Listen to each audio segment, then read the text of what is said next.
Imagine a country where a single issue can turn neighbors into strangers, where a simple conversation can quickly become a heated argument, and where the lines between friend and foe are drawn, not by geography, but by belief. In America, guns have done just that, transforming communities, shaping identities, and fueling passionate debate at every level of society. The debate over firearms is deeply personal, touching on freedom, safety, and the role of government. For some, owning a gun is a cherished right, a symbol of independence and self-reliance. For others, it's a source of fear, a reminder of violence and tragedy that has touched too many lives. Both sides believe they're fighting for the soul of the nation. The streets fill with protests, families gather around dinner tables to debate, and lawmakers argue in the halls of power, all convinced that their vision of America is the one worth fighting for. That's why the Supreme Court's recent action was so shocking. At a time when the country seems more divided than ever, the highest court in the land found common ground.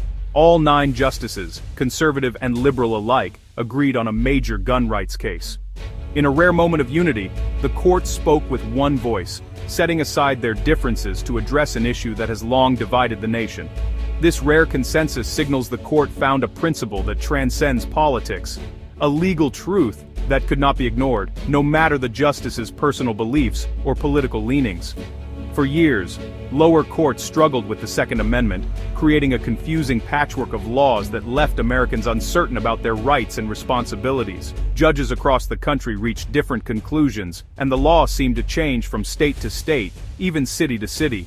The Supreme Court stepped in to provide a clear, unified standard for the nation, aiming to bring consistency and clarity to a debate that has raged for generations. This decision is a turning point, forcing both sides to reconsider their positions, strategies, and hopes for the future.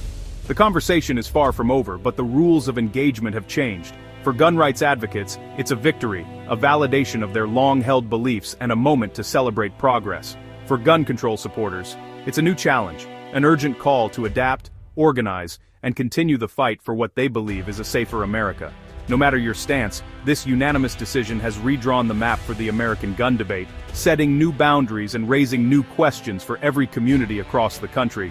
The stage is set for a new era in the conversation about guns, one shaped not just by conflict, but by the hope that even in a divided nation, unity is still possible. To truly grasp the Supreme Court's recent ruling, we need to look back at the origins of the Second Amendment and understand the context in which it was written. The words themselves are just the beginning of a much larger story, one that has shaped American society for generations. A well-regulated militia being necessary to the security of a free state, the right of the people to keep and bear arms shall not be infringed. These 27 words, written over 2 centuries ago, have become some of the most debated in American history. For centuries, these words have sparked fierce debate. Does the right belong to individuals, or was it meant only for organized militias? Scholars, politicians, and everyday citizens have argued passionately on both sides, interpreting the amendment through the lens of their own experiences and beliefs. The 2008 Heller decision marked a turning point. For the first time, the Supreme Court declared that the Second Amendment protects an individual's right to possess firearms, not just as part of a militia, but for personal use, such as self-defense within the home. This ruling fundamentally shifted the legal landscape. This opened the door for a wave of new legal challenges to gun control laws across the country. Courts at every level began to reconsider how far government could go in regulating firearms, and what limits, if any, could be placed on this newly affirmed individual right. The debate endures because it's a clash of deeply held values, individual liberty versus community safety. For many, the right to bear arms is a symbol of freedom and self-reliance. For others, it's a question of public safety and the well-being of neighborhoods and families. Every law, every court case, and every passionate argument is another chapter in America's ongoing struggle to balance these ideals. The legal battles are not just about guns, they're about the very nature of rights and responsibilities in a free society. The latest Supreme Court decision is the newest and perhaps most significant chapter yet. It will influence not only future laws but also the way Americans see themselves and their Constitution. The meaning of those 27 words continues to shape the nation, touching the lives of millions and fueling a debate that shows no sign of ending. The case at the heart of this Supreme Court decision wasn't about the controversial topic of assault weapons or high-capacity magazines. Instead, it focused on a different, but equally significant question about the limits of government power and the rights of individuals under the Second Amendment. The real issue was whether the federal government can permanently strip away the right to own firearms from anyone who uses illegal drugs, even if their drug use is non-violent, infrequent, or legal under state law. United States v. Himani directly challenged a long-standing federal law that bans all so-called unlawful users of controlled substances from possessing guns, regardless of the circumstances. The law's reach was sweeping. Someone who uses marijuana for medical reasons, perfectly legally in their own state, could still lose their gun rights for life under federal law, simply because marijuana remains illegal at the federal level. Himani's lawyers argued that this kind of ban punishes people for their status, not for any dangerous or criminal act. They claimed there was no historical tradition of disarming people just for using substances, and that the law unfairly targeted millions of otherwise law-abiding citizens. The government, on the other hand, insisted that keeping guns away from drug users was consistent with America's legal traditions and absolutely necessary to protect public safety. They pointed to concerns about impaired judgment and the potential for violence. As the case made its way through the courts, judges across the country disagreed, leading to a patchwork of conflicting rulings and growing confusion about what the law actually required. Recognizing the urgent need for clarity, the Supreme Court agreed to hear the case, knowing that its decision would have far-reaching consequences. The justices faced a fundamental question. Does the Constitution allow a blanket ban on gun ownership for all drug users, or must any restriction be closely tied to actual evidence of dangerous behavior? Their answer would not only resolve Himani's fate, but also set a new national standard for how gun laws are written and enforced in the future. The stakes were incredibly high, not just for Himani, but for millions of Americans who use marijuana or other substances, and for anyone concerned about the balance between public safety and constitutional rights. The court's decision would ripple far beyond one man's case, shaping the future of gun rights and government power for years to come. The most remarkable part of United States v. Himani wasn't the outcome, it was the 9-0 vote. In a polarized era, unanimous agreement on gun rights is extraordinary. The court ruled the federal ban was too broad, punishing people for status, not conduct. There was no historical precedent for a permanent, sweeping prohibition. The justices clarified restrictions must target actual danger, not hypothetical risk. A unanimous decision gives the ruling lasting authority and signals it's not about politics, but constitutional principle. Lawmakers are now on notice.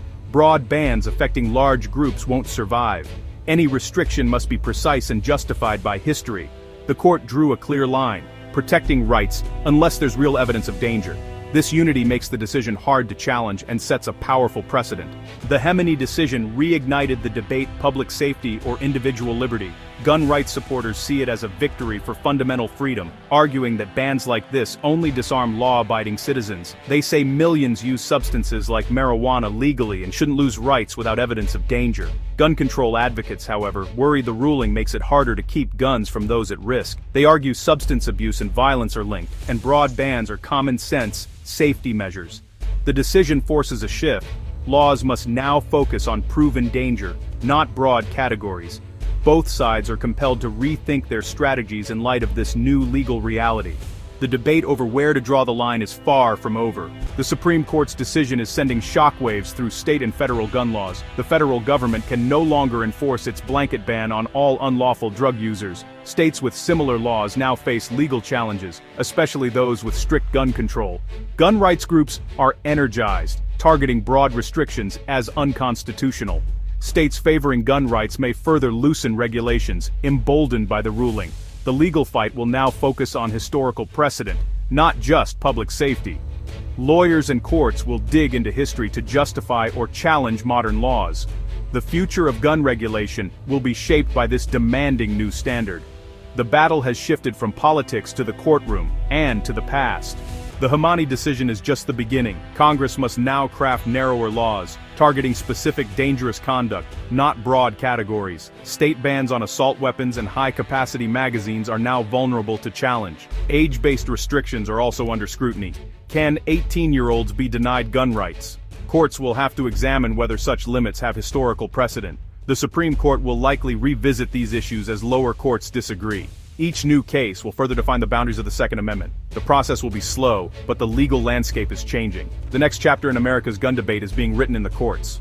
This Supreme Court decision isn't just about guns, it's about the relationship between citizens and government. The ruling says rights can't be stripped without a specific, historically grounded reason. This principle protects all constitutional rights, not just the Second Amendment. It sets a high bar for laws that target groups rather than conduct. The decision will reshape public safety policies, demanding precision and evidence. Law enforcement and communities must now focus on proven threats, not broad assumptions. The Constitution is reaffirmed as a shield for everyone, regardless of lifestyle. Even in a divided nation, some principles unite us all. The debate over guns will continue, but now it's grounded in constitutional law and history. Every American has a stake in how freedom and security are balanced, and this decision just changed the terms of that debate.